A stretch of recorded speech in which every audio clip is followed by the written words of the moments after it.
mga kagamitang pandigma na kaloob ng Diyos.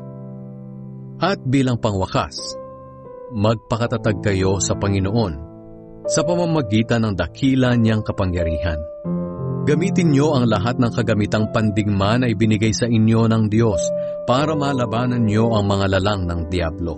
Sapagkat ang kalaban natin ay hindi mga tao, kundi masasamang espiritu sa himpapawid, mga pinuno, may kapangyarihan at mga tagapamahala ng kadilimang namamayani sa mundong ito. Kaya gamitin niyo ang lahat ng kagamitang pandigma na ibinigay sa inyo ng Diyos. Para sa oras na dumating ang kasamaan, ay magawa ninyong makipaglaban at pagkatapos ng pagkikipaglaban, ay manatili pa rin kayong matatag. Kaya maging handa kayo. Gawin ninyong sinturon ang katotohanan. Isuot niyo ang pagkamatuwid bilang pananggalang sa dibdib ninyo. Isuot nyo bilang sapatos ang pagiging handa sa pangangaral ng magandang balita na nagbibigay ng kapayapaan. Hindi lang iyan, gamitin din ninyo bilang panangga ang pananampalataya ninyo para hindi kayo tablan ng mga panunukso ni Satanas na parang palasong nagliliyab.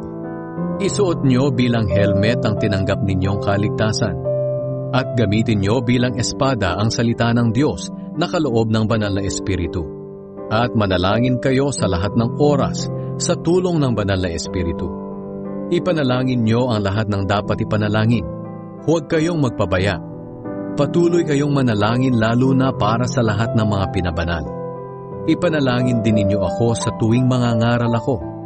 Nabigyan ako ng Diyos ng wastong pananalita para maipahayag ko ng buong tapang ang magandang balita na inilihim noon.